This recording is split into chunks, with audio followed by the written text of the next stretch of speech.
ये सब बेस है बाबू, ये सब एकदम आना ही चाहिए। एक जेलिंग अफेयर। दूसरा फेज क्या होता है बताना, पीछे से बोलते रहो। Extra cellular respiration, extra cellular और रेस्पिरेशन। देखो ये जो वेंटिलेशन भी है ना, जो वेंटिलेशन है ये भी एक्स्ट्रा सेलुलर का ही पार्ट है, क्योंकि वेंटिलेशन भी तो सेल के बाहर ही हो रहा है ना। बोलो बात समझ में आ रही कि नहीं। मेन तुमको तीसरा जानना है, इंट्रा सेलुलर रेस्पिरेशन, है ना। यानी अभी हम जिस टॉपिक की बात करेंगे वो तीसरा है। तीसरा तीसरा हंसिए मत, उस पर आप मत ध्यान दीजिए, आप अपने पढ़ाई पर ध्यान दीजिए। अरे होगा नहीं होगा मैं ऐसे रैंडमली लगा दिए हैं, है ना, उसको हमको जाकर अपलोड ही करना जरूरी नहीं है ना। ऐसे लगा दिए हैं कि ठीक है ना, जब हम चल ही रहे हैं सब कुछ लेकर के पढ़ा रहे हैं तो रिकॉर्ड कर लेते हैं कभी की जरूरत, है ना। Intra cellular respiration I class में ग्रुप में भेज देंगे। इंट्रा सेलुलर रेस्पिरेशन, इसको याद करते चलिए, इंट्रा सेलुलर रेस्पिरेशन को। Intra cellular respiration means the process of respiration that takes place inside the cell. बोलो क्लियर है ना। इंट्रा सेलुलर रेस्पिरेशन कहां होता है, takes place inside the cell, takes place, बोलो पीछे से बोलते रहिए आप लोग, इनसाइड द सेल। बोलो कोई दिक्कत है, inside the cell, inside the cell. जो टेस्ट का पेपर था, आप अपने जहां भी पढ़ते हैं वहां मास्टर साहब से पूछिएगा कि सर क्या ये सिलेबस से बाहर है, और अगर कह देंगे हाँ तो हमारा नंबर दे दीजिएगा। बिल्कुल बिल्कुल, अरे भाई बच्चों के साथ धोखा हो गया ना, है ना। अब वहां वाला सब बता रहा था कि बायो के जो सर हैं रवि सुमित सर पढ़ाते हैं वहां पे, हाँ वो बोल रहे थे कि नहीं सवाल तो सही है, थोड़ा हम भूल रहे हैं, बता देंगे। एक तरीका सही वो समझने का भाई, है ना। देखो अब हम इंट्रा सेलुलर की बात करते हैं। जानते हो इतना दिन में हम एक चीज समझ गए हैं, है ना, कि बच्चों को ज्यादा पढ़ाना नहीं है। मार्केट में तुरंत फ्लॉप हो जाइएगा, बच्चा आइबे नहीं करेगा। हाँ क्योंकि अगर 100 बच्चा है तो 90 को नहीं पढ़ने वाला है, पढ़ने वाला 10 को है। और पैसा कमाना है तो 10 को है चाहे ना, 90 को तो पढ़ाना है ना। लेकिन देखिए ये तरीका सही नहीं है, पढ़ाई केवल पैसा के लिए नहीं होता है ना। देखो ये आपको याद रहेगा ना। बोलिए, रेस्पिरेशन में ventilation, extra cellular respiration, intra cellular respiration. इससे तुमसे सवाल नहीं पूछेगा, जो इंट्रा सेलुलर रेस्पिरेशन से सवाल पूछेगा इसकी बात अब हम करते हैं। देखो यानी इनसाइड द सेल, यहां पे लिखे हैं inside the cell,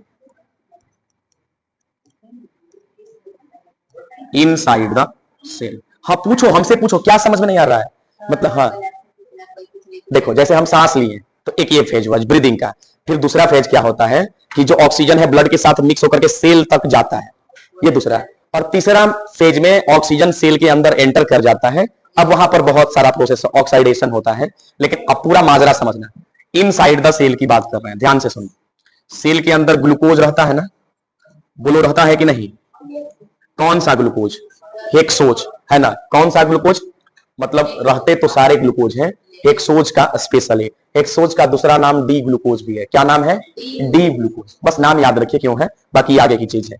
hexose, hexose को क्या बोलते हैं, बहुत अच्छा, C6H12O6, इसको हम डी ग्लूकोज भी कहते हैं। क्या कहते हैं, डी ग्लूकोज। बोलो is there any problem, D glucose होता है। अब देखो एक बात बताओ, सेल के अंदर तुमको बता चुके हैं, पीछे से बताना तुम लोग, सेल के अंदर सबसे पहले कहां, साइटोप्लाज्म में, है ना। क्योंकि अगर ये सेल है, बात समझो बाबू, अगर ये सेल है तो सेल के चारों ओर साइटोप्लाज्म ही है ना, बोलो है कि नहीं। तो सबसे पहला फेज इसमें कहां होगा, साइटोप्लाज्म के अंदर होगा ना। साइटोप्लाज्म में क्या होगा बताना जरा, मतलब ग्लूकोज ब्रेक होगा, ब्रेक होगा ना। ये क्या है, ये साइटोप्लाज्म है, क्या है, साइटोप्लाज्म। बोलो कोई दिक्कत है।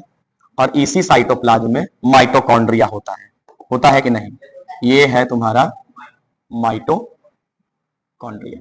बोलो कोई दिक्कत, माइटोकॉन्ड्रिया। अगर 100% याद यहीं पे नहीं होगा तो पीछे से बोलना है, कुछ ना कुछ तरीका लगा के हम तुमको याद कराएंगे। बताओ ग्लूकोज का क्या होगा बाबू, ब्रेक डाउन होगा, है ना। ग्लूकोज का क्या होगा, ब्रेक डाउन होगा। अच्छा एक बात बताओ, इसको थोड़ा ऊपर कर देते हैं, ये प्रोसेस कहाँ, ओ हाँ पूरा,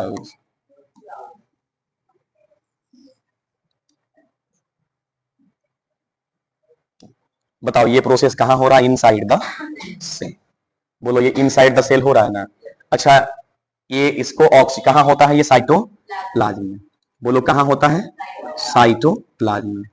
साइटोप्लाज्म में ग्लूकोज क्या होता है? ग्लूकोज का एक मॉलिक्यूल टूट करके पाइरुविक एसिड का 2 मॉलिक्यूल बनाता है। बोलो बात क्लियर है? बोलो कोई दिक्कत है? पाइरुविक एसिड बनाएगा।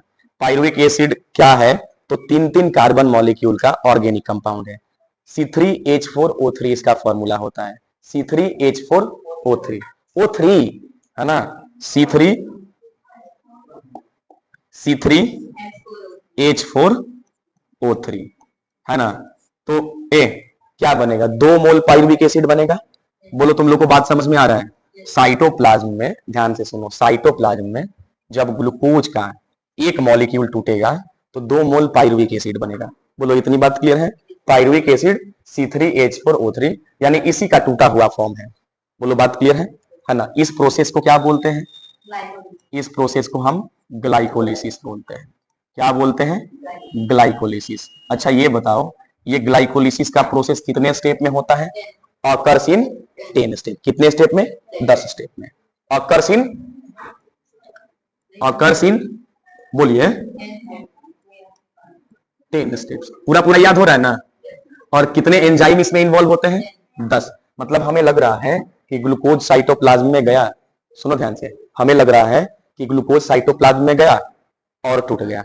ये एक ही स्टेप में नहीं होता है, टाइम बड़ा कम लगता है लेकिन 10 स्टेप में होता है। यानी ग्लूकोज से कुछ और बनेगा पहली बार में, दूसरा बार में कुछ और बनेगा, तीसरा बार में कुछ और बनेगा, इस तरह से 10वां बार में जाकर के क्या बनता है? पाइरुविक एसिड बनता है। बोलो बात क्लियर है ना। और हर बार में अलग अलग एंजाइम इसमें इन्वॉल्व होते हैं। हर बार में इसमें अलग अलग एंजाइम इन्वॉल्व रहते हैं। कितने enzyme? 10 enzymes are 10 enzymes are बोलिए इन्वॉल्व इन इट। बोलो कोई दिक्कत है? Involve in it. सही है। अब आगे समझो। अब देखो ये पाइरुविक एसिड अब कहां जाएगा बताओ। मान लो कि साइटोप्लाज्म में पाइरुविक एसिड बन गया तो अब ये कहां जाएगा? माइटोकॉन्ड्रिया में। माइटोकॉन्ड्रिया में। अच्छा एक बात समझना, माइटोकॉन्ड्रिया अगर आप लोग पढ़े होंगे तो माइटोकॉन्ड्रिया के अंदर माइटोकॉन्ड्रियल मैट्रिक्स होता है ना। जैसे सेल के अंदर जो मैट्रिक्स है उसको हम साइटोप्लाज्म बोले कि नहीं? सेल के अंदर जो फ्लूइड है उसे हम साइटोप्लाज्म बोले। उसी तरह से समझो एक ये माइटोकॉन्ड्रिया है ना, तो एक माइटोकॉन्ड्रिया के अंदर ये फोल्डिंग हो गया और इसके बीच में ये सब मैट्रिक्स भरा रहता है। ये मैट्रिक्स है। बोलो बात समझ में आ रही है ना। तो अब पाइरुविक एसिड नहीं समझ में आ रहा है? माइटोकॉन्ड्रिया के अंदर के फ्लूइड को, माइटोकॉन्ड्रिया के अंदर के फ्लूइड को हम माइटोकॉन्ड्रियल मैट्रिक्स बोलते हैं। बोलो क्लियर है? यानी अब पाइरुविक एसिड कहां पहुंचेगा?